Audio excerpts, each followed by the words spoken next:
Well, I thought it was charming to read your one of the comment about Winnicott about some of his intellectual eccentricities, because he sometimes wanders off the part, and you wonder what the hell did he get?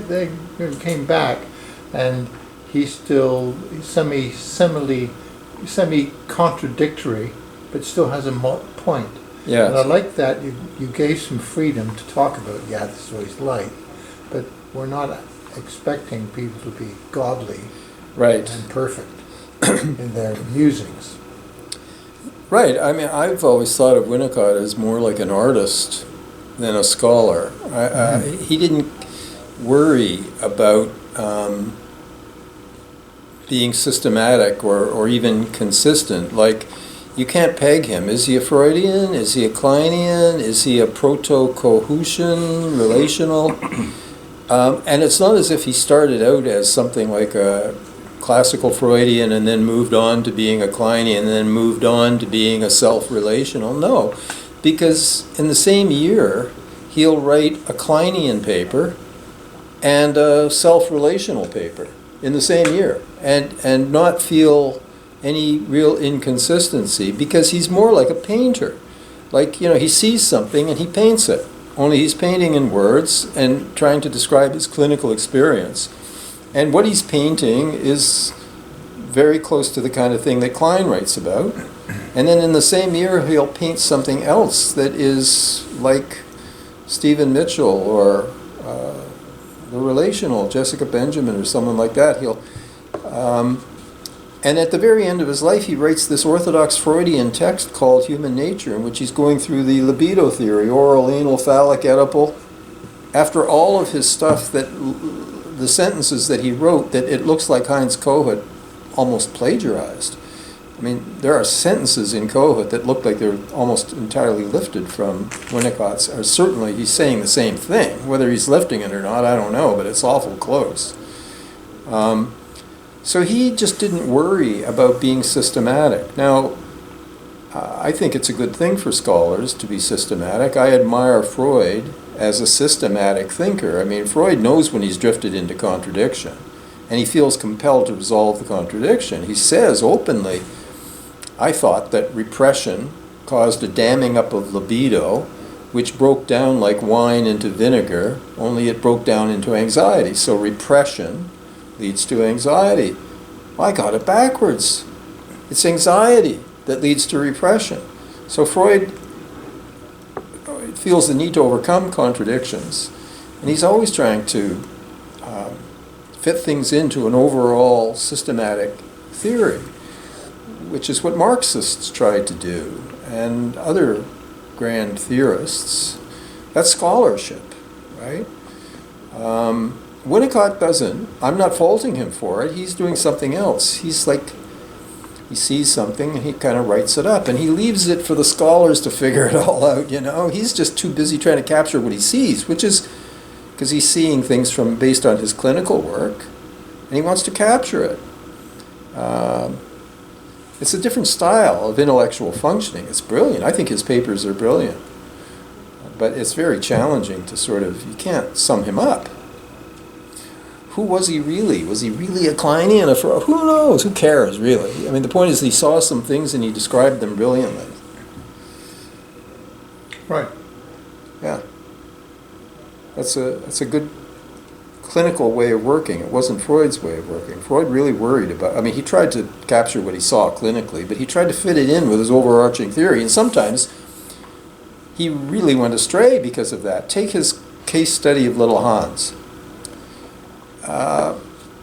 His Freudian theory was that the little boy experiences castration anxiety towards the father because of his rivalry with father, and he fears that father is going to retaliate by, quotes, castrating him. But his actual text reveals that the castration threat was delivered by Hans's mother, who said, if you don't stop playing with it, we're going to call the doctor and he's going to cut it off. Yeah. Well, Freud doesn't even, he records that, but he makes no commentary on the fact. Because, the Oedipal theory has to be for Freud. It has to be, of course, he did that with the seduction theory too. When he had the seduction theory, he had concluded that hysteria is rooted in childhood sexual seduction. So he convinced women patients, he led them to tell him what he wanted to hear, unconsciously led them. I'm not saying he consciously was brainwashing them, but he certainly was subtly encouraging them to fall in line with his hypothesis, right? And being hysteric, they tend to do that. Not Winnicott. Winnicott's not that kind of, the opposite of the authoritarian kind of thinker, you know. I have a question. Yeah, sure. So in your book, you talk about, you write, quote, "Our sexual and aggressive passions do not in fact bubble up from our animal bodies, but trickle down from our uniquely human minds." Yes. And I was wondering, is the unconscious only in the mind? Is it not also in the body? Or maybe is mind something that surpasses mind-body dualism? I'm thinking about Adorno's idea of the belly-turned mind, when affect Right. begins in the body. It's not something that can necessarily be articulated. I understand that you're trying to avoid biological reductionism, but Right. I'm also interested to see how affect, if affect plays any role in this, how that's addressed. Yeah, well, there's a lot, an awful lot there. So, hi, Hi. Sally. So we have a question about, maybe you could run that by us again. We can repeat that. So you have this quote about how sexual and aggressive passions don't bubble up from our bodies, and Right. you include your animal bodies, which I understand. I Right. like your criticism of Freud or of anyone, comparing us to animals and Right. and so on. Right. But it's not that they bubble up from our bodies, these very strong feelings and drives, but rather that they trickle down from our uniquely human minds. Yes. So what I'm interested in here is, if the mind is something that surpasses mind-body dualism, and the mind is not just something that is associated with brain, or not something that Right. is necessarily locatable. It's not, we don't have to have a positivist sort of approach to the mind. Right. Then doesn't the mind have a relationship with the body that Sure. is not necessarily sort of based on these boundaries that you're trying to argue against? And I'm mentioning Adorno's The Belly-Turned Mind as an example of a mind that feelings or affect that starts, it feels as though it starts in the body. It Yeah. feels as though in the belly-turned mind, it starts in the stomach, for Right. example. And I'm wondering how that works. Is the unconscious not something that's perhaps within the body as well? I'm just curious about how affect. Well, this is so complex because, of course, philosophers have been arguing about mind-body dualism, etc., forever. And we could get into that, in which case we'd be lost. I mean, does mind affect body, and does body affect mind? I think so. If I'm starting to feel ill, am I ill or am I depressed? Sometimes it turns out that I'm actually ill. And sometimes it turns out that I'm actually depressed. And I was feeling my depression in my body before I felt it on an emotional, mental level. I mean, I just felt unwell. And sometimes when I feel unwell like that, I may have a stomach upset. The stomach turned mind. And then I realize, but wait a minute, I'm really unhappy about something, or I'm angry about something that I wasn't letting myself know. And as soon as I let myself know, and I'm feeling it now in my mind and my emotions, my stomach clears up. So yeah, I think obviously the whole field of psychosomatics is all about mind and emotions affecting the body. The Franz Alexander School of Psychosomatics, they got very specific about it. And they weren't very empirically supported, and some of it has been disconfirmed, but I think a lot of it probably still stands. You see the way that people turn anger on themselves, and they put it into headaches, they put it into rashes, like oozing rashes, that they've had every medical treatment, they've had the alternative treatments, and the rash doesn't go away. But they come into therapy, and you pick up that from their life story, you pick up that they have reasons to be angry, but they're not consciously angry at all. But you say, I'm thinking of this guy that came to me with rashes. I think I mentioned him in the book. And he was the eldest son of a family, and the other siblings were all having these fashionable lives around the world, but he was saddled with the horrible old parents. And he couldn't get a business going because he was always having to fly here and there to rescue the parents. So I asked him, I think in our first session, you ever feel resentful? What? My friends often ask me that. You think I should be upset about this, Doc? I don't know. So next session he comes, and he's started to get a bit angry. And the rash is diminishing. And then the next session, he's gotten angry and he's letting the siblings know and starting to say, look, it's time for you. And now the rash is half gone. And it just goes on like that. But as I say in the book, it was a failed case. Because before I could approach anything like a real cure for this guy, he meets this sociopathic woman who's worse than the rash.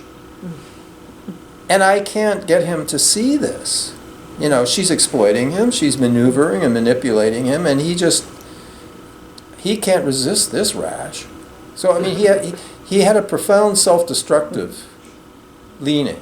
And she just was what the doctor ordered in a way, better than the rash. Right. I was no competition to his masochism, right? Are you raising your hand there? No. No, okay, sorry, I can't tell. So he gave himself this rash, and the rash went away. And the case failed because he found this woman. Then you mentioned affect. What do I think about affect? I think Kernberg is really good on affect. Kernberg he also rejects classical Freudian drive theory, which is not rejecting sex and aggression. It's just rejecting Freud's way of conceptualizing sex and aggression as something bubbling up from the body, as rooted in a somatic source. Sex and aggression is alive and well. I just don't think it bubbles up from a somatic source. I think it's directly connected to affect. Kernberg always plays down the degree to which he was influenced by Melanie Klein, but basically the building blocks of the psyche for Kernberg are like a picture of me interacting with a picture of an object linked by an affect. So it's good me linked by good affect, pleasant, pleasurable affect to good mom or good breast. And on the other side is a picture of bad me linked by bad, hostile affect to bad mother, bad breast. This is what becomes libido. The good me, good mother, good affect is what becomes libido. You see, he starts with object relations. He starts with pictures of self and other and affect, linkage. And that becomes libido. And then the bad me, bad object, bad affect, hostile affect, that's what becomes aggression for Kernberg. So the psyche is built up this way. But it's not as if biological drives are there that then invest object relations. No, object relations are what constitute drives. That's Kernberg, and he makes affect central to this, and I think that makes a lot of sense. Okay, one more comment on this whole thing, and that is just the whole business about not bubbling up from the body, but trickling down from the uniquely human mind is part of my effort to point out how profoundly wrong Freud and subsequent psychoanalysis has been in in terms of diagnosing the roots of human destructiveness. Where did I first... I never could accept that our destructiveness comes from anything biological or animal in us. But when did I really come to understand the root of this problem? It was when, like I was trying to write a PhD thesis in sociology, and I would go to the Bob Miller book room intending to browse the Marxism section or whatever, but invariably, before I could leave the store, I wound up downstairs in the basement, the theology section. And I'm coming home with books by Reinhold Niebuhr and Rudolf Bultmann and all of these great theologians, Will Herberg, Jewish theologian, and it's they that taught me that Freud was profoundly wrong. He naturalized human destructiveness. He traced human destructiveness to nature, to the animal in us. And it doesn't come from the animal in us. It comes from the uniquely human in us, which puts us out of sync with nature, causes us to destroy ecosystems. Animals can't be destructive the way we can. You need a symbolic mind that's able to plan revenge, etc., organize death camps. And fundamentally, our destructiveness does not come from the id. It mostly comes from the superego. I mean, people who are id-driven and just want what they want when they want it and are inclined to take it, psychopathic people, yeah, they do harm. But they don't do half as much harm as ideologues who create death camps and engage in mass extermination. But incomprehensible rage that is not strategic, that doesn't involve ideology or fancy words or any language at all, you still see this as something that trickles down from the mind? I don't think incomprehensible rage without language, without words, without images, no, I don't think it exists. Not in a clinical context? No. Rage is always based on a narrative. Someone has done me a terrible injustice. Someone has humiliated me. Someone deserves to die for humiliating me. Someone deserves to be strangled to death. I want to watch their face turn blue and then black. That's a story based on a profound sense of having been humiliated or hurt in some totally unjust way. That involves a sense of justice and injustice. I don't see that in humans without a story attached.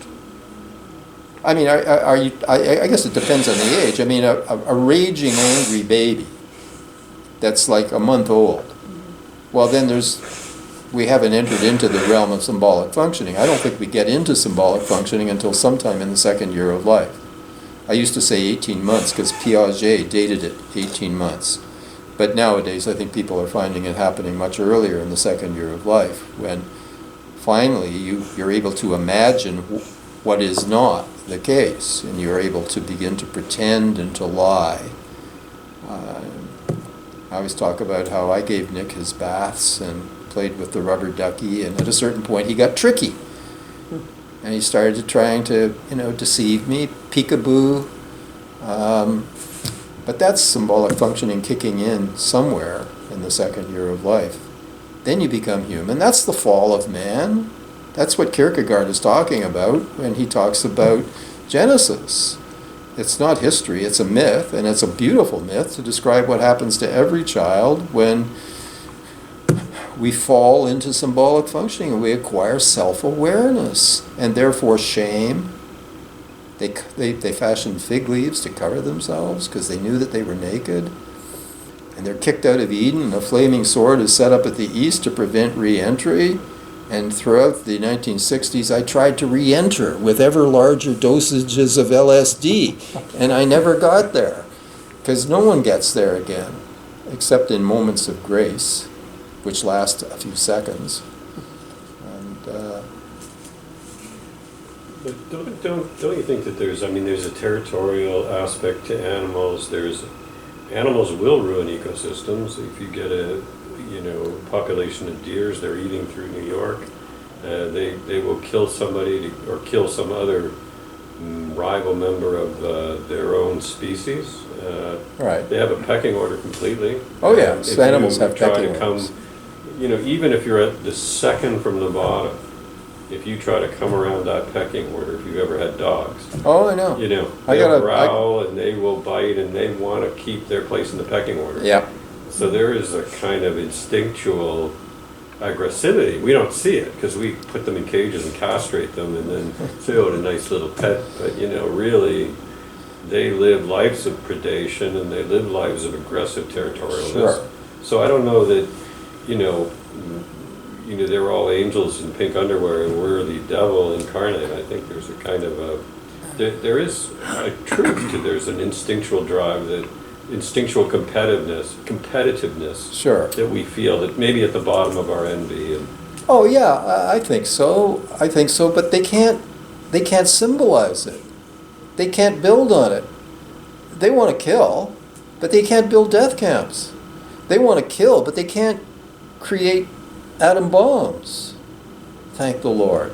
Of course they're aggressive, but they can't do that much with it. So yeah, they eat this ecosystem and then they move on to the next because they can't do the destructiveness on the scale that's going to really do all that much damage. There are some nasty chimpanzees. I'm not saying animal life is just all sweetness and light, but I'm saying that in the social sciences, the dangers of anthropomorphism.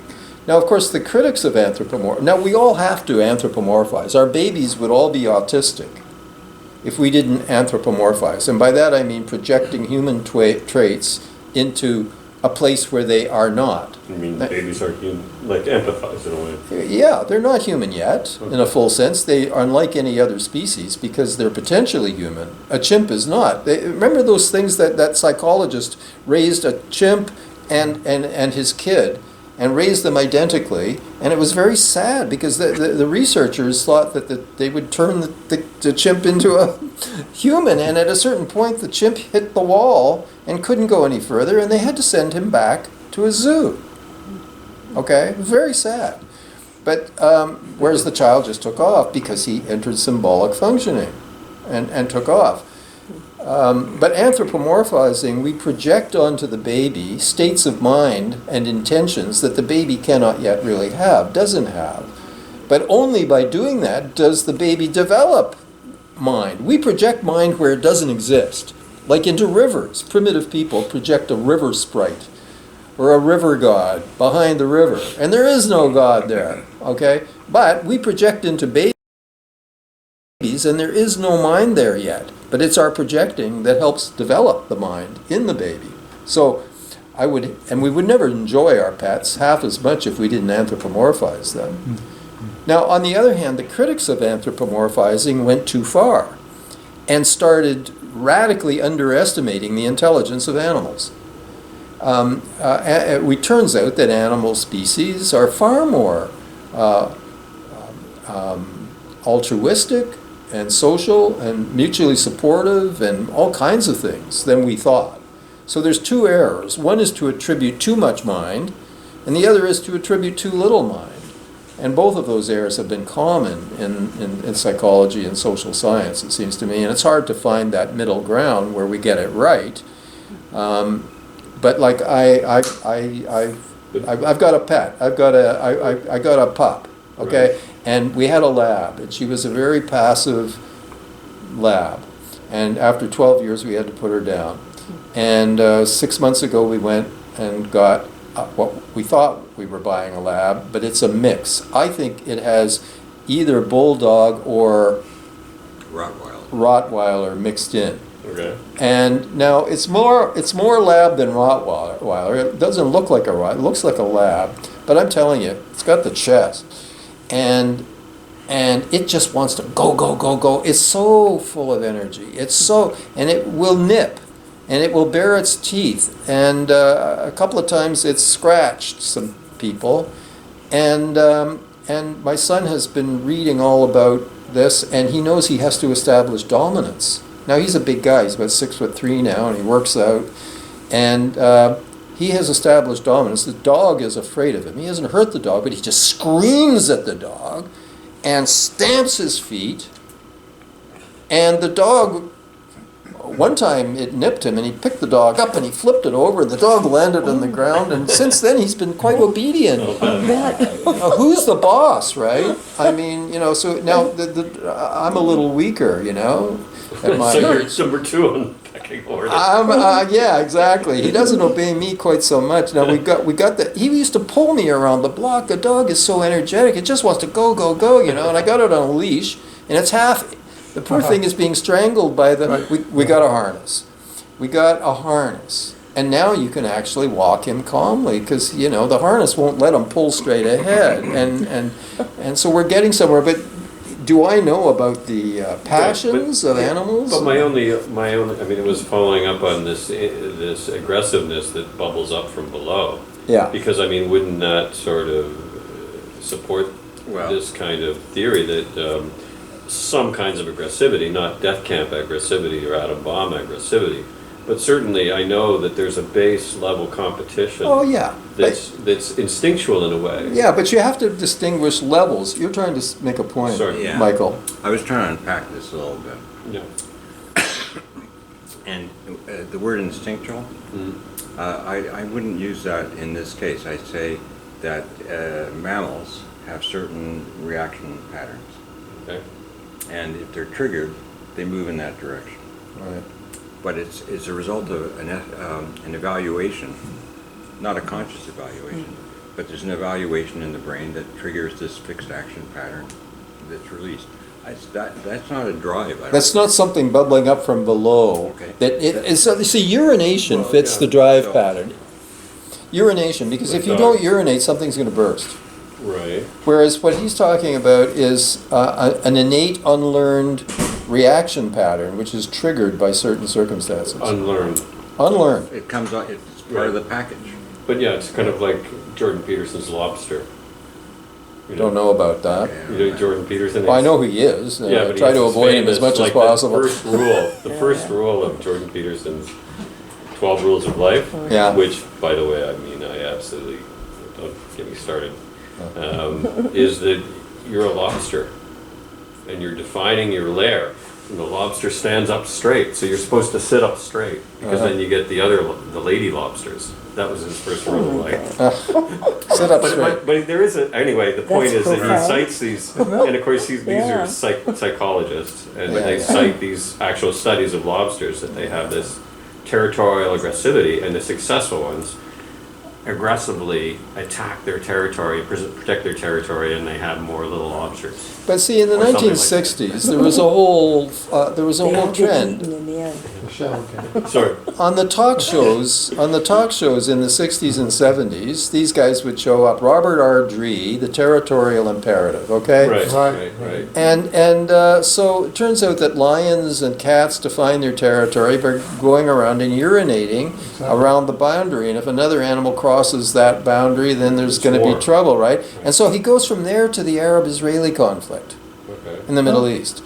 Well, what a leap. I mean, the Arab-Israeli conflict involves religion and all kinds of things. To reduce it to the urinary patterns of animals is just absurd. Another guy on the talk circuit wrote a book called The Naked Ape. Yeah. And human war is explained on the basis of an instinct of aggression. I mean, this is highly reductionistic. But there are two levels. See, human beings are animals, and so we have, like other animals, we have those innate reaction patterns. If I get angry, I might get red in the face, I might bare my teeth, I might clench my fists, and that's the animal part of the anger, and animals do that too. But no animal does what I then can do, and say to myself, I'm just going to calm down here now, and I'm going to wait. And when this bastard least expects it, if it takes me a year, I'm going to get him. It's the Italian model of revenge is best served cold. Revenge is best served cold. So like Moby Dick. So the human level of aggression and the animal level is two layers. The animals have the one layer. We have two layers. And the second layer can often work against or defend against the bottom layer. I mean, my animal aggression gets stirred up, but my human symbolic layer tells me, calm down, Don. Don't be inappropriate. This is ineffective. This is wrong. Don't do this. So it's very different. Thank you. So would it not be more perhaps dialectical to say that there's a bubbling up and a trickling down, that the affect or the drives, or, I mean, I know that these are all very different sort of concepts, but that is also happening? So I think the problem with that model Yeah. is you can't think of hydraulics. You know, like when you started talking about urination. Right. So That's hydraulics. if you feel full, you have to express it. If you feel from the genital sexuality bubbling up, you have to express it. That's not how it works. No. That hydraulic model was turn of the century, 18th Yep. century, in favor. Things were just the scientific era, Yeah. Right. stuff like that. But and I think the confusion is instinct versus drive also. Yeah. Using one term when you mean the other. When you mean, So- yeah, I Rastration. recognize the distinction, but Yeah. So what is a better model? But that's so not the hydraulics? sorry, what? What would a better model be that's not hydraulics then? Because we're still working, we're still operating using that model. Well, to point out that human aggression, instead of being like urination, where it builds up and you gotta vent, otherwise you're gonna explode, or defecation, human aggression isn't like that. Human aggression is based on a reading of a situation, what the sociologists call a definition of a situation. I define the situation in one in which I've been outrageously insulted. And now I want to kill. But it's all based on a narrative that I've been insulted. Look, to me, it's beautifully depicted in Annie Hall. Alvy Singer and his friend are coming from tennis. They've been playing at this waspy club. They're Jews, and they're walking along, and these two very waspish guys go past them, and the one guy is saying to the other, "Da-da-da, did you?" And Alvy hears it as Jew, and he feels completely insulted and enraged. But he misheard what the guy said. The guy said, "Did you?" He heard it as Jew. As soon as he realizes he misheard, the aggression just goes away. Because there's no grounds for it. There's no story for it. So we're defining beings. We're interpretive beings. I'm really with the symbolic interaction of sociologists on this. The story triggers. And human sexuality. Human sexuality is not like animal sexuality at all. Human sexuality is based on stories. Ooh, that's a hot story. It's about images, perfume, and garter belts, and whoa, I mean, let's have the narrative. I see her husband's away. This is getting interesting. That's human sexuality. It's not some biological build-up. It's all about narratives and images. Not just among perverts. Normal sexuality is filled with this kind of stuff. So to try and understand human sexuality on a biological basis is hopeless, it seems to me. So that's the trouble I have with the bubbling up model. So I just want to unpack your question one more round. You have more people now are talking about the mind-body connection, of getting away from the split mind-body stuff. So we have more unified mind-body conversation, or brain-body.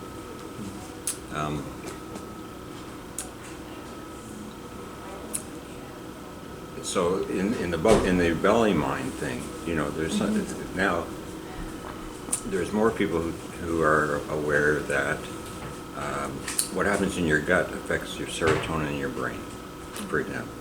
Or there's an proprioceptive system or an interoceptive system. The vagus nerve people, the parasympathetic, all these things. So there's all these inputs that are happening in the mind-body system. But so these things are non-conscious, but they're not the same as unconscious. Right. Okay, so unconscious, I think, has to be considered a symbolic phenomenon. Right. Or an interactional phenomenon. And non-conscious is an unprocessed Yes. sensory input that has... Freud puzzled over this himself. He realized that not all that is unconscious is the repressed unconscious. Some of it is simply descriptively not conscious. Right. That's why he introduced the pre-conscious concept, right? Yeah. That's a really helpful distinction. Thank you. Okay. You know, but talking about this, how about morality in humans? Yes. I mean, this is, to me, is a very interesting Yes. and amazing topic. Right. That humans at age 6 months can differentiate between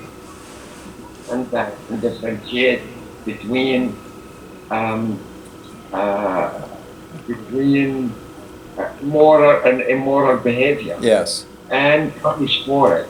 I mean, that to me was an amazing study. Yes. For me. Yes. Yeah. I agree. 6 months. I agree, but it addresses another of the big errors in psychoanalysis. I mentioned the one before, psychoanalysis for years attributing human destructiveness to the animal in man, the beast, the so-called beast, when in fact it comes from what's uniquely human. And now you're pointing to the other side, the other error, thinking that morality is socially learned. It's like Freud succumbed to the sociologists. The sociologists have always thought that morality is a socially learned, internalized superego, acquired from culture and society, and therefore variable relative to the culture that it's internalized from. And that is a certain kind of morality, superego morality, but a lot of that is highly immoral. Huck Finn internalized racism from his racist society. Other people internalize sexism and heterosexism and classism from their classist, heterosexist societies. So the social stuff that goes into the superego, rather than being moral, is often immoral. Not always. Sometimes people inherit as part of their learning into a superego, they go to church and they hear, "Do unto others as you would have them do unto you." Now, that's a superego learning that happens to correspond with conscience. Sometimes conscience and superego overlap, like a Venn diagram. There's an area of overlap. But conscience, Freud never got to. Psychoanalysts never really got to it, which is that it is... now there's something that is based in primate life, because we know that the primates are far more social, altruistic, and in that sense conscientious than we knew. This is part of where we underestimated primates, right? But the latest research is showing that they're far more altruistic in that way. So the baby comes equipped with that, because the baby is a primate. It comes with that primate sociality. But it also, from the beginning, is nurtured and kept alive by a breast, and which feeds it and warms it, and it identifies with this nurturance, and it seems to have an innate need to give it back. See, Freud got half of the innate reciprocity of human beings. He got the talion law. If you are aggressed against, you want to aggress back. Hate for hate. That Freud got, that reciprocity. But what he didn't get was the love for love reciprocity. When you receive love, you want to give love back. When you receive hate, you want to give hate back. conscience is grounded in this reciprocity of needing to give back love. And if you've been loved and you don't give it back, you feel guilt because you feel an obligation. You've been loved, you've been fed, you need to feed. If you don't, you're going to feel bad. And it's not because you've internalized a social lesson read at church or whatever. You feel bad, intrinsically bad. Now Freud kind of got to this, but then he didn't hold the insight. In Totem and Taboo, Freud recognizes that before the superego arises as a result of the killing of the primal father and all of that, the band of brothers who rise up and kill him in this myth feel guilt already because they find themselves hating the primal father, who is not just their depriver and their ruler, their tyrant. He also protects them. He's the alpha male. He protects them. So they're killing someone who oppressed them, but also who had protected them. And that's the guilt that Melanie Klein got to. The guilt from ambivalence. Before the superego even arises in Freud's thinking, he's seeing this guilt from ambivalence. We feel guilty when we hate people we love. And it's not that society tells us about this or teaches us about this. This is just the way we are. If you love someone and you're hating them, you feel bad. Yeah? Yeah, on the subject of conscience, how would you, like Levinás posits or says basically he's trying to upend German idealism. Not surprising because they put him in a concentration camp and killed his family. And he was a Heidegger scholar. He was a Heidegger scholar. And he turned on Heidegger, right. And what in fact, so he says, is that this primeval encounter before superego, before you even establish or constitute your sense of identity, is you're touched by this visage, he wrote in French. Yeah. It's translated this face. And this face of the other Yes. Engenders an infinite responsibility. Yes. And so this has created all sorts of problems for most people or most philosophers and psychoanalysts, because how can you have, like, that's the never-ending guilt. But he actually puts it very succinctly that so we're at bottom only constituted in the sense that we have a responsibility, an infinite responsibility to this stranger. Yeah. Or this other, this completely other than us. And I just wondered, and to me, it also, I mean, I don't know if you've seen the movie Schindler's List, but Yes. there's a moment where you see this conscience in Schindler. In Schindler, yeah.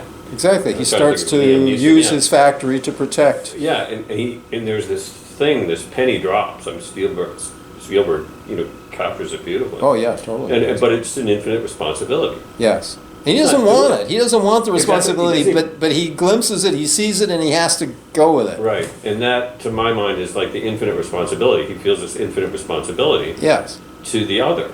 Yes. And so I just wondered, because Wow. you're talking about conscience coming from reciprocity. Yeah. Absolutely. There it is in But it's evidence. it's even beyond that. In the Levinasian sense, it's kind of like an infinite. There's no reciprocity, just like in Christianity. Right. You don't have anything to give. You have to be charitable because Yeah. everything that you have is God's anyway. Oh, but so you have to give it away. Right. But by reciprocity, I don't mean I give so I get. That's not Right. what I'm talking about. By reciprocity, I meant I was given to, therefore I must give. Right. Okay, Bach puts this perfectly in his Christmas oratorio. I wish I could quote it in German, but the line is, I come, stand, and give to thee that which thou hast given me. Right. Okay, so that's the kind of reciprocity, and that's completely in keeping with Levinas. I worry about, Okay, so- I find it a bit masochistic, the extreme to which Levinas goes when he's talking about infinite responsibility. I'm very sympathetic to his thinking. I think it's a bit overdone in certain ways, and also I would want to emphasize that when I'm looking at the face of the other, the responsibility that I feel is because I recognize our common humanness. Like I recognize that he's a human too. and fundamentally not different from me. We're both on a death march. We're both sufferers.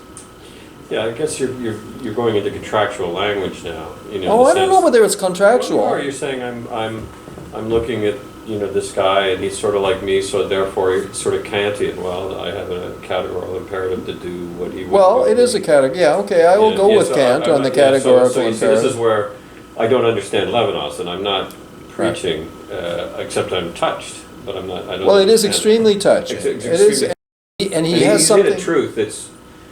We haven't been able to philosophize yet. Put it that way. It is a truth. Yeah. It is a truth. I mean, listen. And- Okay, here's what comes to mind. I'm just free associating now. Okay, so I was raised in the Anglican Church, and then I lost my faith at around age 12 because my dad was a hard-bitten family physician and kind of at least agnostic, if not atheist. And I found in his library a book by Bertrand Russell, Why I Am Not a Christian, and that finished me off. But the real reason I left the church, the real two reasons is, one, my voice broke and I was no longer pampered over by the older ladies who liked me to sing, Canticles. canticles. And I discovered girls and masturbation. And that didn't sit well with the purity of the white chalice, all of that. So I left the church, and suddenly my heroes all became the great atheists. Marx, Nietzsche, Freud, Sartre. And then I became a professor. And the lectern was my pulpit. Right. And I was preaching atheism. And if some little girl from Sudbury who had a Pentecostal upbringing got offended and ran crying from my class, well, that's another notch on my atheist gun. She comes to the big city, it's hardball. We play hardball here, so, tough. She loses her faith, big deal. Come on, this is the university. This is the time for stripping away illusions, right?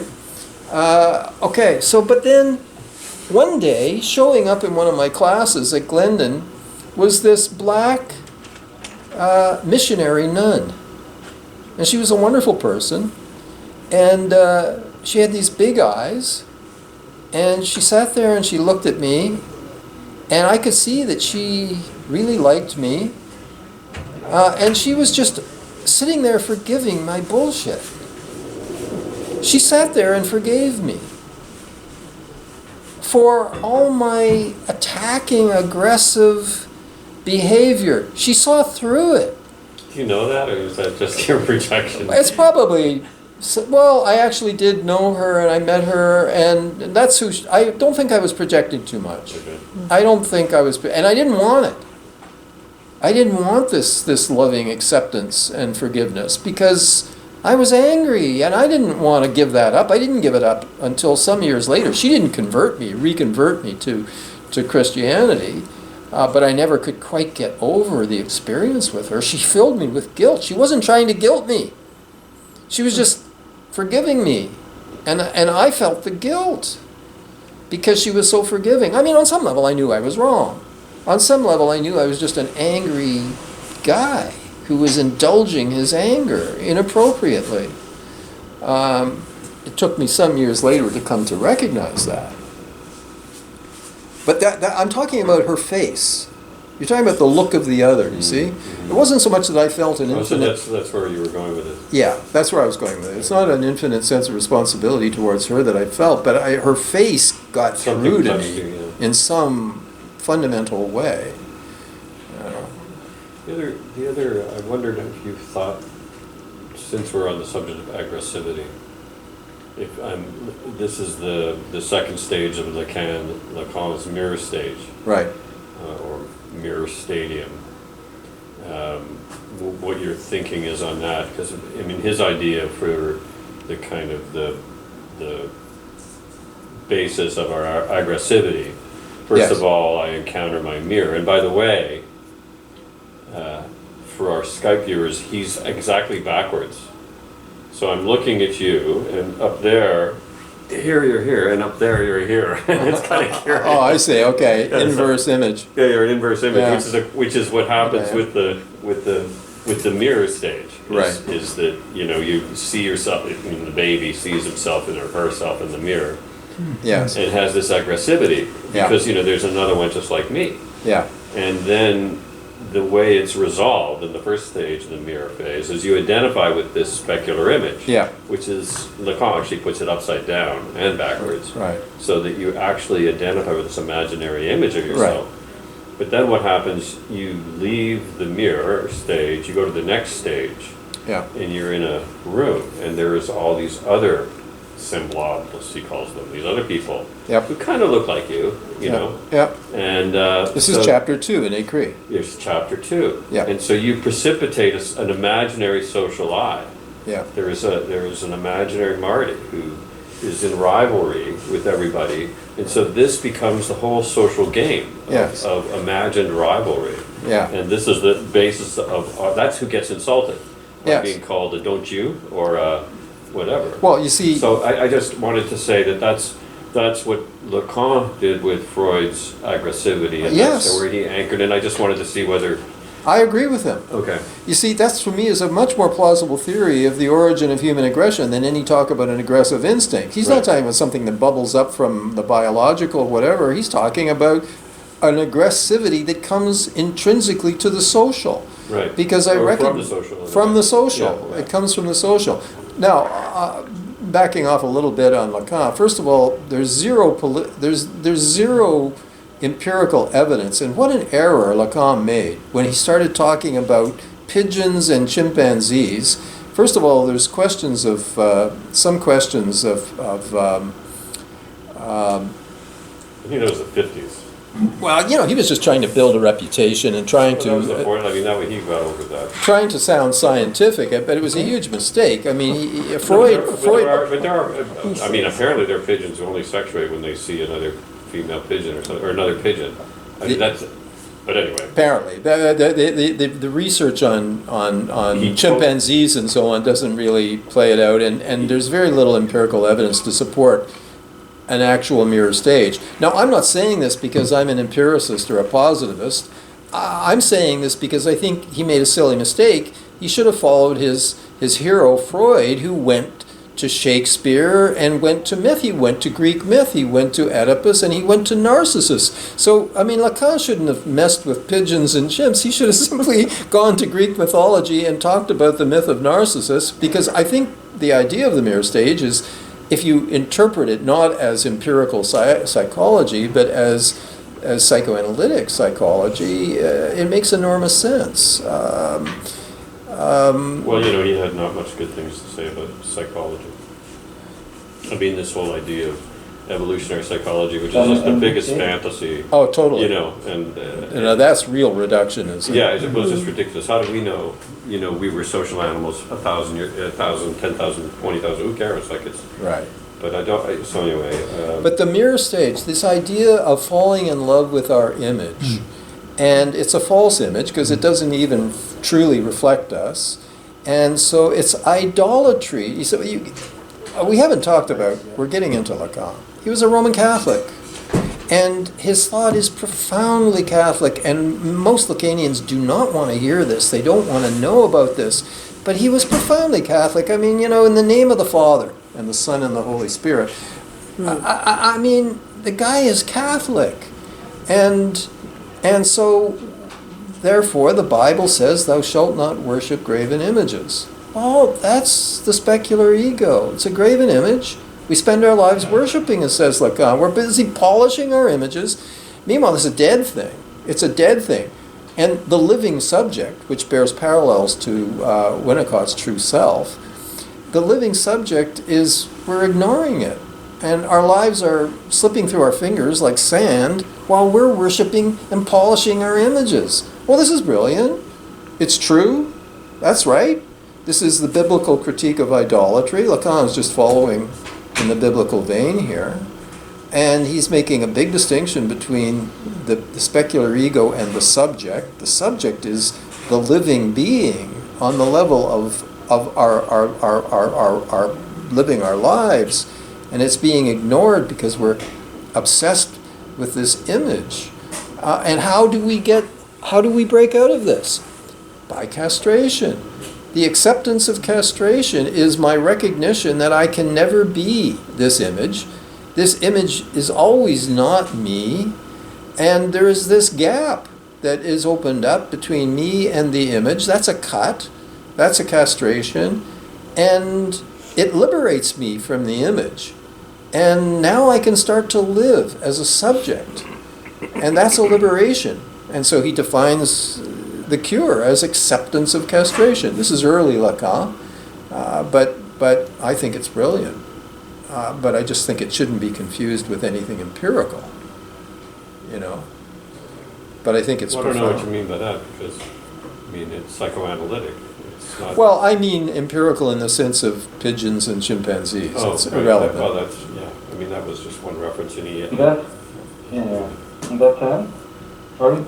Yeah, I was thinking that Yeah.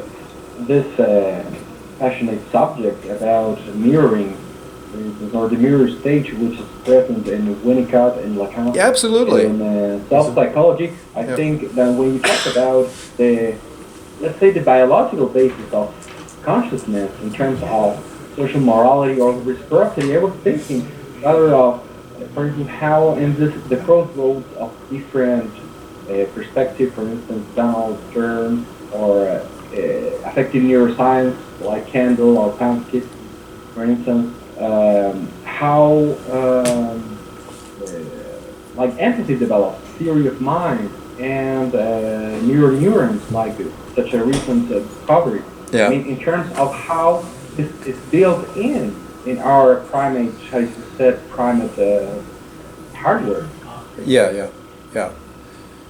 Well, you're saying that these discoveries of mirror neurons and so on, it's an important concept. Of course, it's mirroring is the mirror stage may not exist as an actual stage of child development in the way that Lacan portrays it.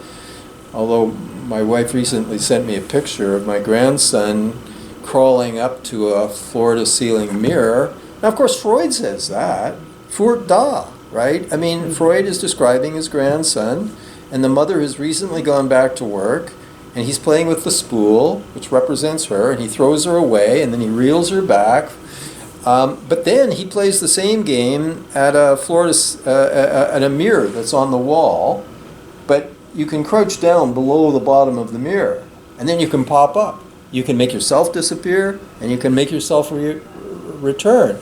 And Lacan, of course, in writing about the mirror stage, Lacan is the new poet of Paris. The old poet was Jean-Paul Sartre.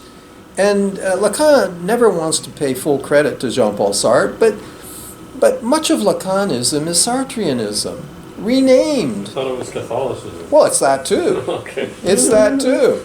It's very Catholic, and it's very Sartrean. I mean... non-being, manque à être, says Lacan, lack of being. Sartre calls this le néant, They were all nothingness. feeding. I mean, it was this great intellectual ferment then. Totally, it was. And you know, and it's not without interest.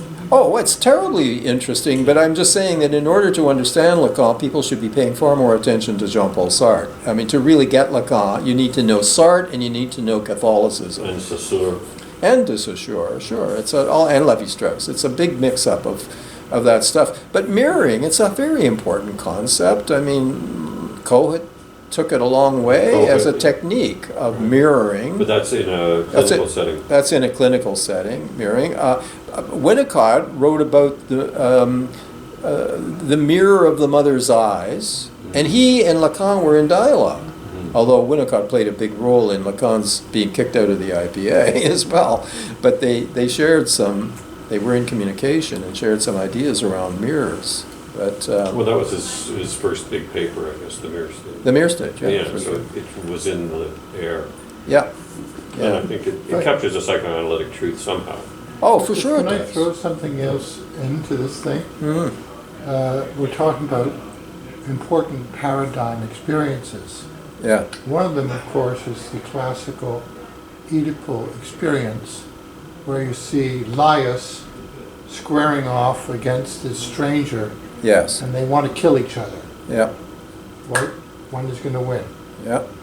The next one is Dostoevsky in the Notes from the Underground, where two men, one is the describer, walking towards each other, and they have an irresistible need to triumph.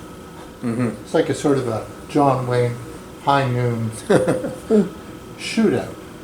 That's not John Wayne in High Noon, that's Gary Cooper. Gary Cooper, okay, Gary Cooper. But same idea. Yeah. The idea is sort of like frontier behavior, Yeah. which of course like shadows the Hegelian master-slave Yes. struggle, right? Yes. And Yes. then with Lacan, the mirror stage disguises itself. I remember as a kid when I was a newspaper boy, every weekday I would go through one lobby of one apartment building. As a special treat, I'd spend a minute or two looking at two looking glasses, and you could do a mise en abîme. You could see 5 or 10 of me, and if I looked properly, I could see myself very small, or I could make myself larger. Right. So I was satisfied in a weird way because I could always multiply myself.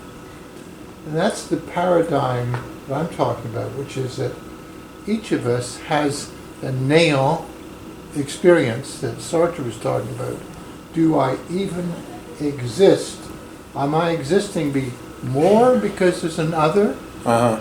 Or am I Diminished by the other. diminished by the other? Right. And so all these paradigm experiences, they speak to these existential threats, and of course Freud knew about the threat too. Absolutely. And it's the same core experience. I mean, Russian Orthodox or Catholic or Anglican, for God's sake, Right. or any other blend of religion in the Western world, where we do not know if we actually exist or will exist, and how did we arrange to be here now? Mm-hmm. And these are questions, I think, much different than the ones that are merely psychological, because they're repetitious. Existential. It's the same scenario respun. Right. So you're saying that the mirror in this case is in fact affirming that, I mean, you have a disparate experience of yourself. I experience myself as happy, hungry, cold, hot, whatever, and then all of a sudden I see a mirror and it affirms that I in fact exist. I'm not just these disparate sensations. Well, if I Or did when I was 10 or 12 years old, Right. looking in these mirrors, I had that moment, that frisson of experience where I couldn't believe any of the images or myself standing in my wet winter boots. but it was weirdly reassuring or It was enjoyable. It was because I could go to that particular lobby on my route 5 days a week and have the thrill of wondering. Mm. Reassuring yourself you exist. Yes, exactly. But Until you're nothing. Yeah. So you had both. Yeah, Right. amazing. But Great you're also story. talking about how, in order to reassure ourselves that we exist, we often need to conquer the other. Absolutely. So you're talking right. about the Absolutely high Somebody noon has to be a thing. Like, victor. for me to feel like I exist, I have to kill you. So this is Jean-Paul Sartre, who says that we're all trying to what he calls transcend the transcendence of the other. I'm trying to turn you into a mere object. I'm trying to make myself God I'll and be turn you higher up into and my you're object. below. Yes, I'm up and you're down. Meanwhile, you're trying to put yourself up and put me down. And this is human relations. Now, this is a profoundly non-Christian view of the world. This is a very dark view of the world. I don't accept it. I think it's a brilliant description of pathology. And when Sartre first advanced it, he said, I'm describing life in a condition of bad faith. One day I'll write a book about what life looks like in good faith. But he never writes that book. Okay, so it's a very dark vision, and but it beautifully describes so much of human existence, fallen human existence, in which love is lost. and it all becomes ego and aggression, right? God knows, we see it around us all the time, that kind of thing. I just wanted to make a comment about the Oedipus complex. I mean, this is Freud's way of getting at this, of course. The perpetual rivalry. You were addressing this in Lacan. I see that there is an other. I see that I am not the all and everything. I'm not central, and I can't bear it. Right. I think, frankly, this came really home to me when I was trying to write a review of the best book on perversion that I think has been written, and it's by this Italian analyst, Sergio Benvenuto. And he's kind of an ex-Lacanian. He draws on Lacan and Masood Khan and Robert Stoller. These are the three major theorists of perversion. Robert Stoller, the American, and Masood Khan and Lacan. And he pulls it together, and he really gets what perversion is. And but in the course of that book, he helped me realize that we are all suffering from PTSD, and the fundamental trauma, we have other traumas, we have pre-Oedipal traumas, but the Oedipus complex is a trauma. Yes. It's a trauma. Yes. I want to be the all and everything for my mother, and I think she's loving me exclusively because that's what I want, and I think she's smiling at me, and then I realize she's smiling at him. Your reverse specular image. How can this be? How can this be? How can she care about him? Now, my second little step-grandchild was born last weekend. Thank God he didn't arrive on Halloween. He arrived the next day. But anyway, so they're trying to, he's 2, right? So they're trying to include him and help him with this trauma and make sure he doesn't feel completely displaced and everything else.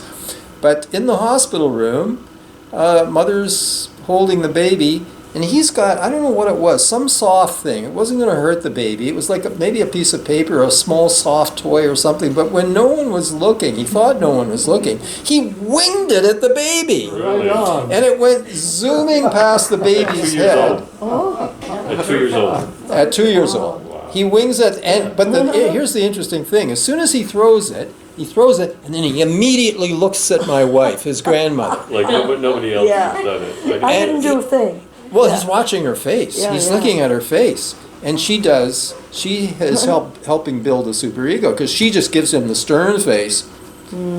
You cannot do that. So there he's internal, and he dropped it. He got the message. Grandma is like very important to him.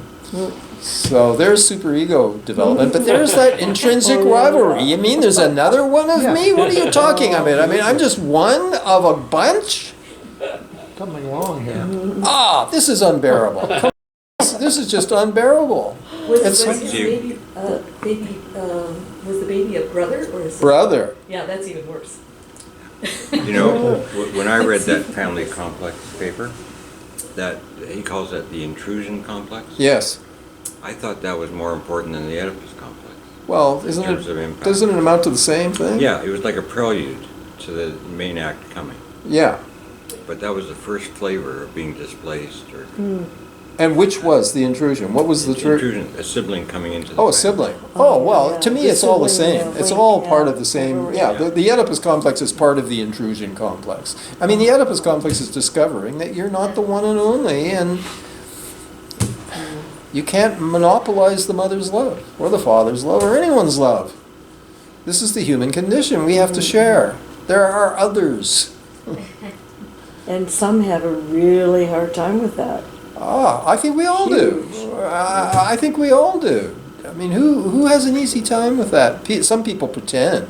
Oh, nowadays, these polyamory folks. Oh, don't get me going on that.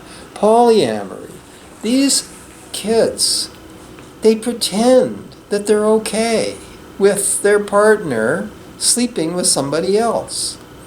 Now, that's either because they don't love their partner, in which case, sure, you can be okay with someone you don't love, sleeping with someone else. But if you're really in love with someone, you can't tolerate it. It's impossible. So I know this kid who's got this girlfriend who's into it, and he doesn't want to lose her, so he pretends. He tries to stifle his rage and everything, and he's lying to himself. He's on the edge of a bloody breakdown because he's so out of sync with who he really is and what he really feels about it. He's going to bloody well have a breakdown, you know? The Oedipal thing is just built into us, you know? I just don't think we can stand it. Well, maybe I should take it up after break, but there was an interesting study done in China, and there's a book, Freud's China's Freudian Slip, and so now psychoanalysis is very big in China. Yeah. But they have this huge thing called filial piety. Filial piety. So, you know, you absolutely worship your parents. I mean, there's even cases where they starve their kids in order to feed their parents during a famine. So how do they come to grips with Oedipal theory? Well, that's really interesting. Yeah. You know, so maybe I'll tell you after the... Well, you teach. you teach the Chinese. He teaches Chinese. Yeah, so I don't know if you've heard this, but what I gather is that they have uncle complexes, they have aunt complexes, they have brother complexes. It gets totally displaced. I mean, they're not any sort of better functioning, but often like a Confucian father will not harshly discipline his son because they won't want to break bonds of affection that naturally arise from the sage father and the loving son. So the uncle will come to it, right? Anyway. That's very widespread. But it's very interesting in point. South India. South India. Yeah. Okay. In fact, the uncle is expected to be the disciplinarian. Right. And the husband is supposed to be. Oh, okay, but wait a minute. I don't want to take us way off field, but I have to say, see, so Malinowski, the anthropologist, was trapped in the Trobriand Islands during the First World War. Which islands? Trobriand. Malinowski, trapped during the war. He planned to stay a year or so and do an ethnography, but he ended up staying like 10 years, and he did this thorough ethnography. And the Marxists jumped on it against the Freudians because it's a matrilocal, matrilineal. When you marry, you go and live in your wife's village, and lineage is traced through the mother, not through the father. And so the little boy does not show Oedipal hostility towards his father, who merely sleeps with his mother. He shows hostility towards his maternal uncle, because the maternal uncle in that culture has authority and is responsible for his sister's children, raising them, disciplining, everything else. And so everyone thought, oh, you see, this really disproves Freud. You see, the Oedipus is not about sex, because the boy's not mad at the guy who has intercourse with mother. He's mad at the guy who... So it's about authority, domination, and power, say the Marxists, okay? No. Anne Parsons, the daughter of the great sociologist Talcott Parsons, anthropologist herself, she goes and restudies Malinowski's data. And what she finds is that Trobriand culture is filled with themes of brother-sister incest. No wonder they put brother and sister so together, so that when a brother encounters his sister on a jungle path, one or the other of them has to jump into the jungle and off the path. They can't be alone together. And the culture is full of these dirty jokes about brothers and sisters getting it on together. Okay? So what does she conclude then? Anne Parsons concludes that Freud was both right and wrong. It's not, the Marxists are wrong. It's not just about authority and domination and power. No, it's about jealousy. But it's broader than merely sexual jealousy. It's not about who sleeps with whom. It's about who is most important to whom, which also fits with Lacanian theory. I don't know that Lacan knew this, but it kind of validates Lacanian theory, because Lacan says the Oedipus is about the desire to be the phallus, the most important, the center. It's the center. It's not intercourse. Right. It's the center. And so that's my understanding of the Oedipus complex. Again, it's not anything narrowly sexual, let alone instinctually sexual. No, it's again a purely human phenomenon of this desire. Well, there's hierarchy in animals, of course, I acknowledge. but this desire to be preeminent and numero uno. That's what it's fun. It's narcissism. It's a narcissistic project. And again, that's Lacan. Lacan narcissizes psychoanalysis, which is what Freud should have done. And he started to do it in 1914. But then where he says we either learn to love or we must fall ill, right? The narcissist can't love. So he's sick. He has to overcome his narcissism and learn to love. That's what Freud should have built his psychoanalysis on.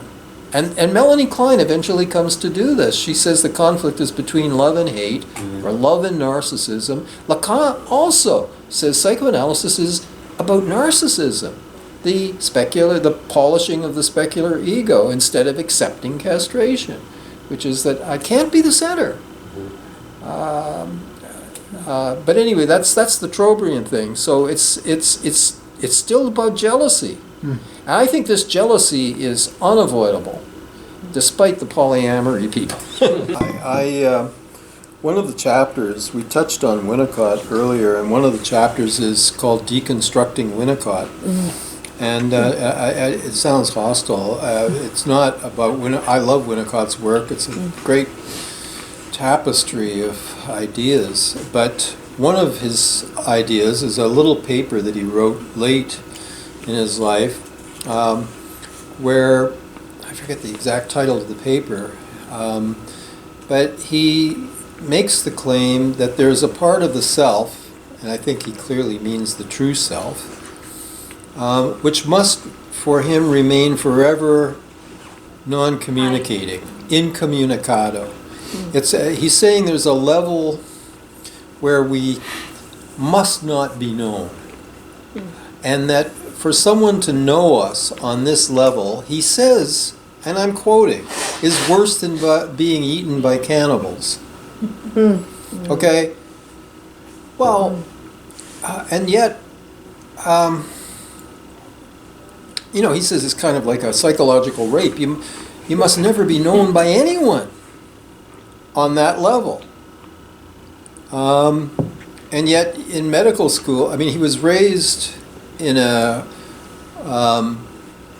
kind of a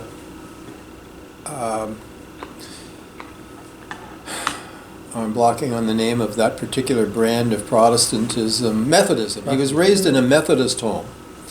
But in medical school, he converted to Anglicanism.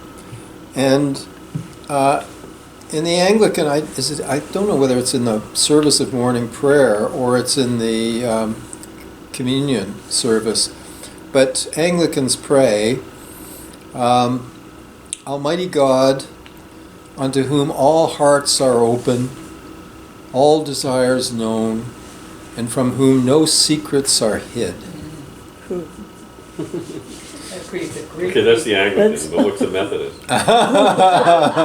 It might be worse, I don't know, but he converted. Okay, so how could Winnicott say that? How could he say that prayer? That prayer is being understood by a God who knows you thoroughly. No secrets are hid. And for Winnicott, that has to be worse than being eaten by cannibals. Okay, so all I'm saying is this is pure psychopathology being raised into theory. And of course, this is what psychoanalysts do, and this is how they discover what they discover. Lacan was deeply narcissistic, and so he writes about this polishing of the specular ego. Freud had a doozy of an Oedipus complex. He had this old father who was 40 when he was born, and he had this young mother who was 20, and he had an intense Oedipus complex, and it enabled, this is not to devalue him. Some people say, oh, Freud just projected his personal super Oedipus complex onto everyone. No, that's not what I'm saying. I'm saying he was right about people. But he was able to discover this because his was so intense. But he says it's universal, and I think he's absolutely right. It is universal, the Oedipus complex. He discovered it because of the intensity of his. But here's Winnicott. This is schizoid. See, Winnicott has a schizoid character that he never resolved in analysis. The schizoid person is extreme forms are hermits. But milder forms are people who, they can have acquaintances, but they can't be intimate with anyone. They can't let people get close. In analysis, they have a hard time allowing the analysis to deepen. They dread dependency. They dread being free associating. They hate the unconscious because the unconscious, well, we all hate the unconscious. It's so embarrassing. I mean, we make these slips. They say the opposite of what we're trying to say. They reveal all kinds of stuff we don't want revealed. But the schizoid character really hates the unconscious because he doesn't want to be revealed on that level. Anyway, there's Winnicott raising it to... It's not more paranoid? I think it's paranoid, yes. Yes. Oh yes, God is a persecutor, or any person who gets that close to you is a persecutor. That's what he's saying. Well, just working through, I don't know, Rizzuto's The Birth of a Living God. Yes. I don't know if I got it through you or... but this whole idea of, that Freud really carried the water on, which is God is the Father. Right. And so all of this religious stuff is basically the parents internalized. Yes. So, I think Lacan picked that up. But I'm not sure where Winnicott or where you go with that. Like, are we still there? Is that a fundamental psychoanalytic insight that when we talk about God, we're talking about internalized paternal and maternal imago? Well, it's important that you add the maternal because God is originally the maternal, which could be a man. I mean, men can perform the maternal function. Women can perform the paternal function, I believe. But the person who is the primary carer for the child, who keeps the child alive by feeding it with a bottle or a breast, doesn't matter. Call that the mother, whether it's a man or a woman, I don't care. And that forms the first God. God is this breast that keeps me alive and that warms me when I'm cold. My God, that's definitely God. And then the father stuff comes in, and then the law, the superego gets added on, and but yeah, I think fundamentally that's it. We had a conference in this room a couple of years ago. Our colleague of mine, who's an evangelical Christian, lifelong, and a psychoanalyst, and he wrote a book on all of this. And we have a lot in common because I'm an evangelical Christian atheist, and a lot of people think, how can that be? I'm not a fundamentalist. People confuse evangelical with fundamentalist. It's not the same at all. It's not? No. Oh, no. Well, it's a widespread confusion. No, but many evangelicals are fundamentalists. Probably most are. But there are evangelicals who are far from fundamentalist. Evangelical meaning that they're believers in Christ and they want to spread the good news of the gospel because they find the idea of salvation and redemption crucial. They want to spread the Christian conscience and the Christian message of forgiveness.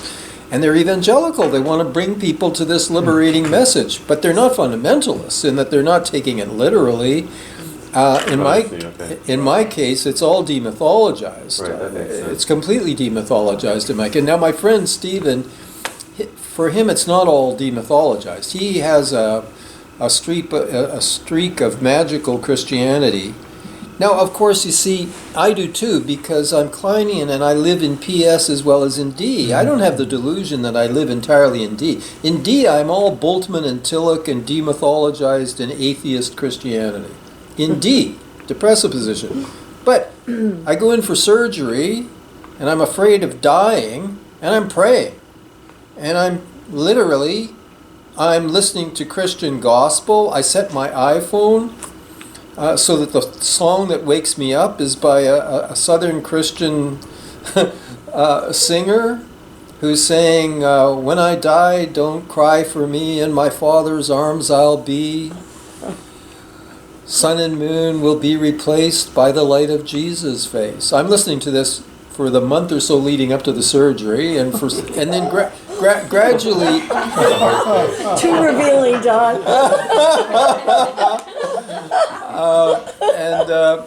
no, it fades as soon as the surgery is successful and I'm recovering. Out the window. I'm back to the depressive position. But, the next time I get a threat like that, I know where I'll be. I'll be down at St. Mary Magdalene's lighting candles. That's who I am, all right? I'm on a... But look, I think all of us have a magical, paranoid, schizoid, superstitious layer that we're embarrassed about. We try to hide it. We try to be nice, rational folks. I do my best.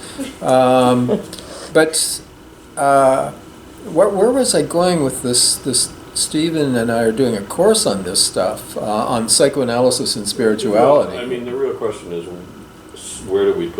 how do we talk about God psychoanalytically? I agree with you that it's Like, an how do we talk internalized about object. God is the internalized good breast. The devil is the internalized bad breast, the persecutor.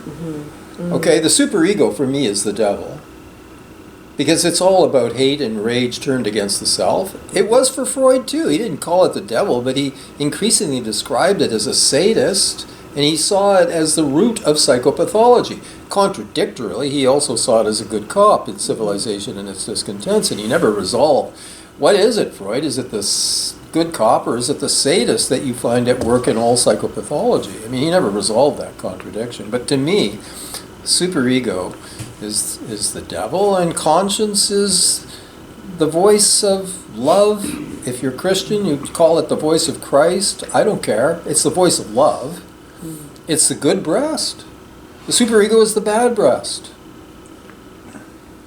It's about that simple. So I'm with Freud, of course. It's I'm just expanding it beyond the father to the mother, but it is. So I said it. Oh, I know where I was going with that. Stephen had a conference here on his book, and he was on about God, and I said, well, who needs God if you've got a good internalized object? Melanie Klein says that the goal of psychoanalysis is to establish in the patient a good internalized whole object. And if you've got that, who needs God? Well, that is God. Conscience. What's that? I'm calling it conscience. Right. Yeah. You've got the conscience, you've got the good internal object, and you can identify with the good internal object now and feel good about yourself. And then who needs God? Well, that is God. Right. You've got God then. I just have a question related to God, religion, Freud, and the Oedipus complex, which is when I'm teaching the primal horde theory. Right. Man, students cannot wrap their heads around that. So I'm just wondering, from your perspective, thinking about all these different things, totem and taboo, Moses and monotheism, future religion, acceptance, discontents, primal horde being revisited over and over again by Freud. He saw value in it. I'm wondering, what kind of staying power does this myth have? Do you see any value in it? I'm just Which curious myth? about your Primal horde. Oh, the primal horde. Yeah. Okay. I think Yeah. the primal And horde. the primal father and religion, and of course the mother is neglected, and he does acknowledge. Well, the mother is completely neglected, right? It's she's merely an object of desire. She's one of the females that he's hoarding to himself, and he won't let the bachelors approach. So it's deeply patriarchal.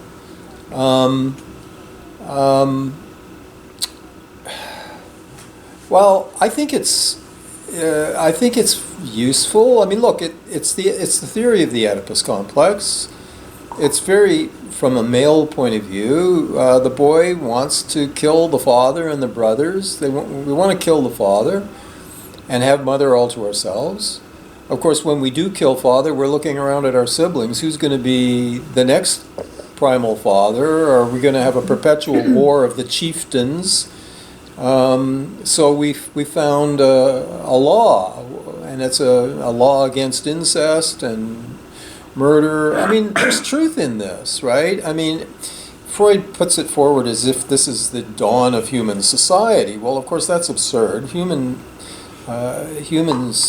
Society existed before humans, and society is what enabled us to become human. It's not that we became human and then founded society.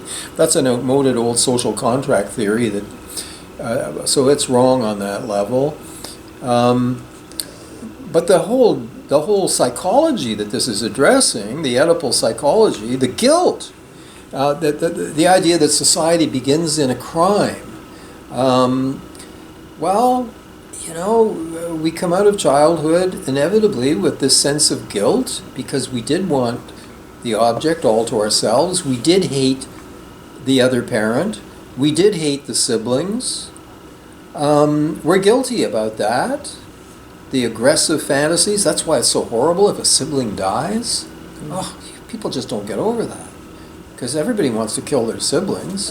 And if the sibling dies, oh, how do you get over the fantasy that you've murdered them? So Freud is addressing really profound things here. There's no doubt.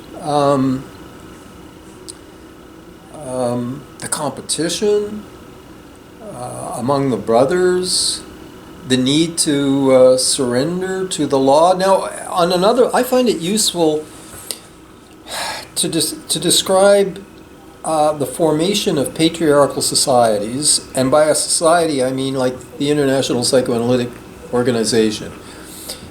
For me, talk about a primal horde. Well, there you go. That's exactly what I'm saying. I'm saying that among the orthodox patriarchal Freudians, I think they were really wrong in terms of their theory of the resolution of the Oedipus complex, Freud included. Freud says the healthy resolution is out of the guilt that comes from loving the father as well as hating him, out of the anxiety that comes from him being big and strong and he could have a terrible revenge, my castration anxiety.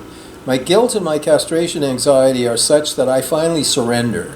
And I say, okay, Dad, she's yours. I'll relinquish my claims. I'll get a woman of my own one day. Meanwhile, I'll knuckle under to you. And I will internalize your authority. And I wanted to kill you, but now I'm taking that murderousness and channeling it through my superego into attacking myself. And now I'm beating myself the way I would like to have beaten you, exempting you. Now, that is a really, that implies that morality is purely driven by castration anxiety. The only reason we're good and follow the law is because we'll be castrated if we don't. And that leaves conscience completely out of the picture. The conscience that I'm saying comes from nurturance and everything, it just doesn't appear in Freud. It's just not there. So it's profoundly wrong on that level. What it is describing, to me, is not the healthy resolution of the Oedipus at all. It's a neurotic resolution, but all kinds of Freudian men went that way. So the way you become a good psychoanalyst is you knuckle under to the father. And if you knuckle under and stay knuckled under, you will be promoted. But if you are a character like me and you have a rebellious streak and you want to talk about the father's flaws, if you want to talk about Freud's errors, like I do, you're being a bad boy. Right. And you are displaying your unresolved Oedipus complex. Look at Carveth, he's still picking at Freud, you know? I mean, why hasn't he knuckled under? You know, that's what the Orthodox Freudian thinks. Now, they haven't kicked me out, but, you know, I mean, they would have liked to, I think, some of them. I see this as ass-kissing. You kiss the father's ass, and then you get promoted. And then the next generation of boys will kiss your ass. Right. And now you become a good... to me, this is pathology. This is not being a man or an adult. I mean, so what is the healthy resolution? It is to have your mother, symbolically. You find a woman who is not literally your mother, but she represents your mother, so you have to go to bed with your mother every night. You fulfill the incest wish in a sublimated symbolic form. That's what you do. And you kill your father in a sublimated way. You surpass him. You're going to surpass him anyway. He's going to be dead and you're going to go on. Every boy survives his father. But you've got to have the courage to kill him. Quotes, kill him. I mean, declare independence from him. no longer be merely a son. Strike out on your own. You know? No longer be inhibited by a need to pay obedience to the old man. That's called growing up. You know who got this? Hans Lowald. Right. Hans Lowald, writing his wonderful essay, The Waning of the Oedipus Complex. He says the waning of the Oedipus Complex is finding the courage to kill your father symbolically by becoming an adult, independent man. It is not this knuckling under to male patriarchal authority. If you do that, you get welcomed into the boys' club. But that's not real independence. That's not real mental health. That's being stuck on a poor pseudo-resolution of the Oedipus complex, in my opinion. So you started asking about the primal horde. I'm saying that primal horde thing kind of describes the patriarchal Freudian organizations, where they knuckle under to the father's law indirectly after having killed him. Yeah. I don't know why people say it's patriarchal. I mean, it's really not sexed. I mean, any group has a dominant individual. All right. And I found, usually men, but sometimes, but often not. And, you know, if you stick your head up and you try to say, well, that's wrong, Yeah. you know, generally that's considered, and I haven't found anybody who's done such a wonderful analysis of it, because it's experience we all have. Yep. When you try to bring a comment without any force or any kind of rancor or irritation, you think. Yep. But everybody looks like you're trying to kill the head of the group. Oh, absolutely. You know what the living proof of that is. And then everybody just buckles under and says, well, we don't really want to deal with the substance of what you're saying. Right. And you feel like you're some kind of nut just sort of going on about something that's directly relevant to the Right. problem at hand. But Right. because there's this group mentality. No, you're quite right. And the proof of that is what happened with Melanie Klein. Melanie Klein was not a patriarch. She was a matriarch, but the same thing applied. She was authoritarian. Right. People kowtowed to her in the same way. So it's not, you're quite right, it's not unique to the masculine. Yeah, and I just think Freud, I mean, for as much as you can criticize him, that's just a brilliant paper. And I keep looking, I'm saying such a great line of thought, who's followed it? I mean, Which line of thought? You know, his whole line in the Primal Horde. Well, what part of it is, the whole part of like the group psychology. Yeah, yeah. Oh, well, that's another book, Group Psychology and the Analysis of the Ego. That's Right. a whole other... Right, but it's in the line, I mean, he uses the same analysis. It's along the same lines, yeah. Where there's this group psychology, and I just think it's just an analysis that hasn't been equaled. Right. Or taken further. Emily knows I have problems with group psychology and the analysis of the ego. I think it's bourgeois ideology. Europe was really worried about groups of people getting together and forming not only unions, but also political parties that make revolutions. And so he's very, the mob is so primitive, and watch out for the mob because, God, they might make a revolution like they did in 1917. So it's part of a whole literature that is talking about the danger of the mob, the danger of the proletariat. My God, they could overthrow capitalism. But there are brilliant insights in it. I mean, his description of mob psychology, he's writing it as the Nazis are starting to march the streets. Yeah. You can almost hear the goose stepping, when you read the book. It's just coming. It's only 5 years later. But at the same time, Freud was into the cult of the leader. Yes. He wrote to Mussolini. One of Mussolini's, this is before Mussolini turned on the Jews, but one of Mussolini's ministers brought Freud a patient and brought a book from Mussolini, and Freud returned by sending Mussolini a book, and he wrote an inscription to the great leader who culture, blah, blah, blah, blah, praising Mussolini. Well, 2 years later, Mussolini turned on the Jews. But Freud kind of worshipped the primal father, and that's how he behaved. He formed the IPA in this very authoritarian way. And the closest parallel to Freud's way of organizing his society was Vladimir Lenin.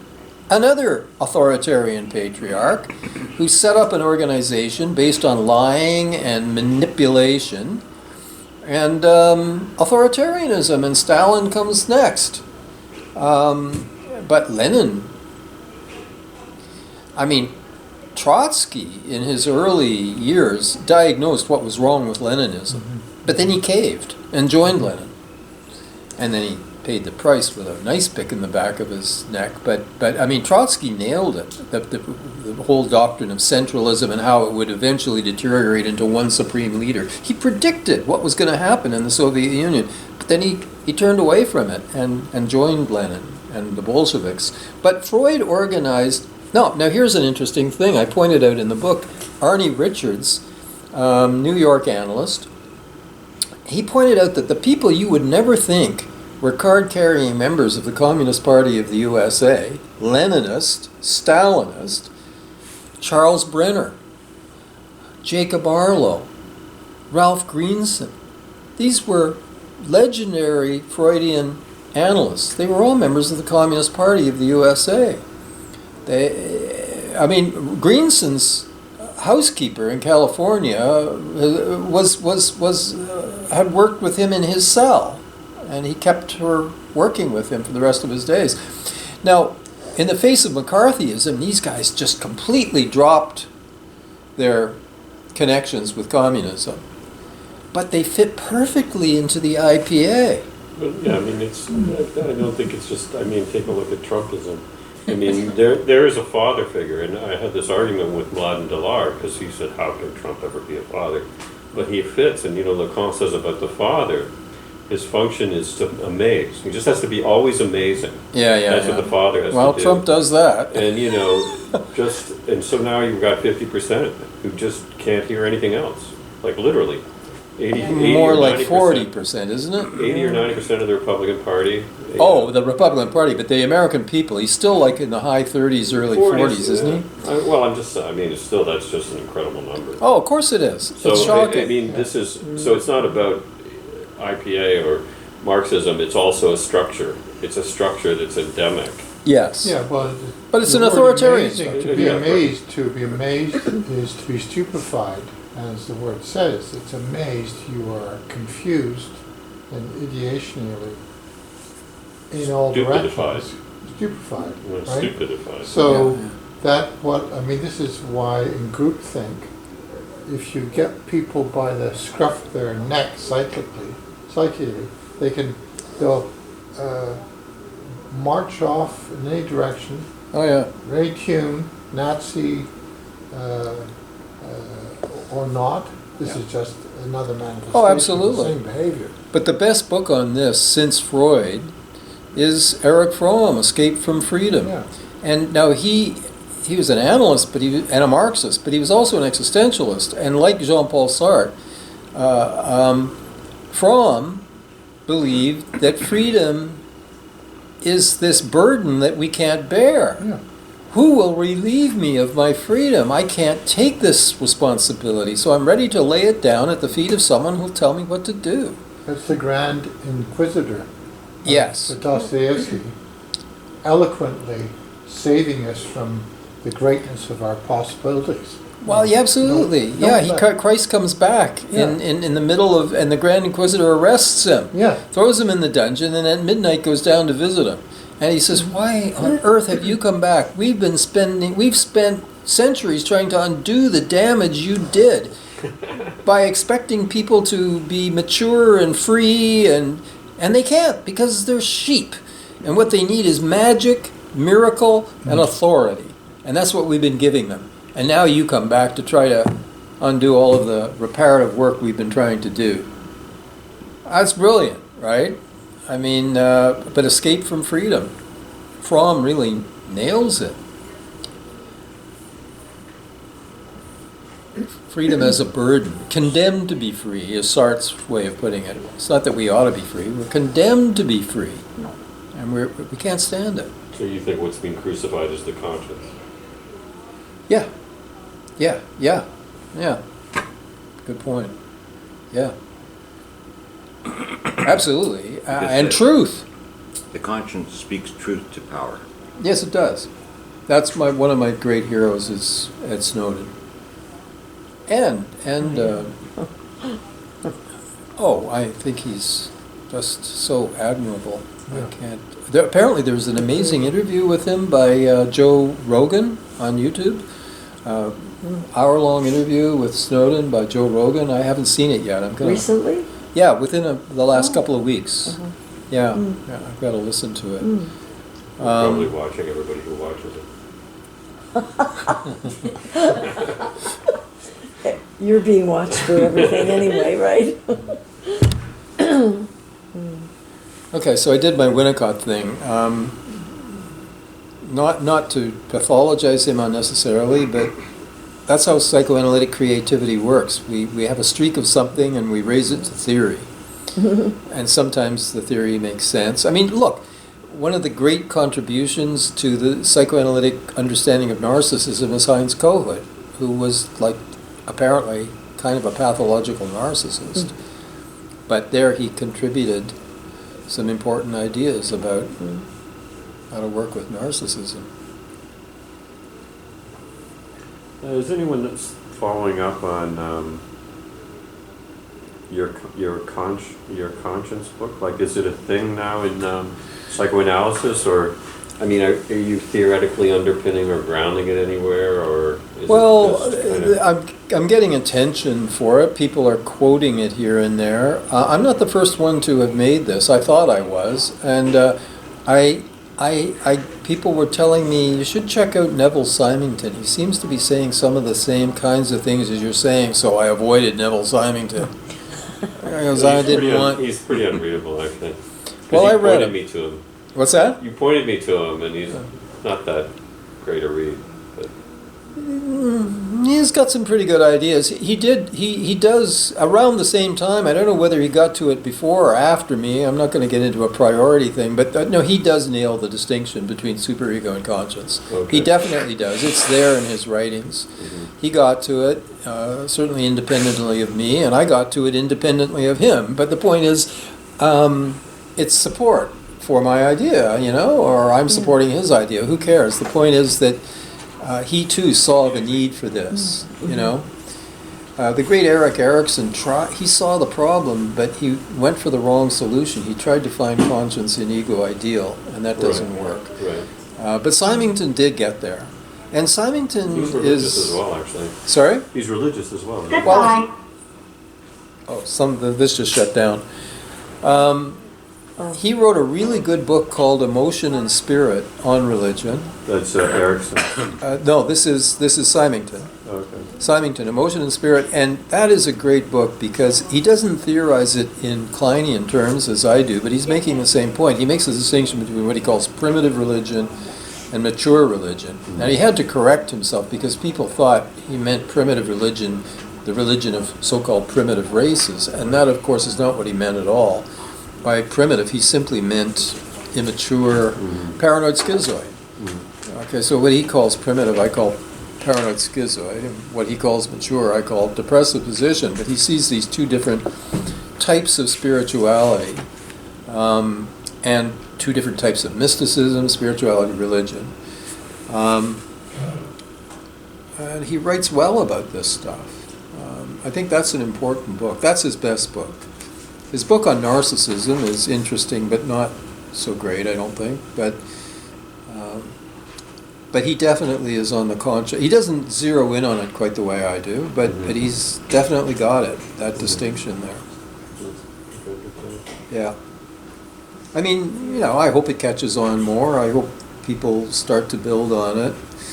My colleague Tarnopolsky, who was here for the previous 3 weeks, last week he gave me the suggestion that I should do what Fairbairn did, write a one-page summary of my most important psychoanalytic, clinically relevant ideas, 1 page, and then an article, 10 pages, trying to distill down the essence of what are the truly psychoanalytic, clinically useful implications, without going to Hegel and dialectical and Sartre and leave all that aside.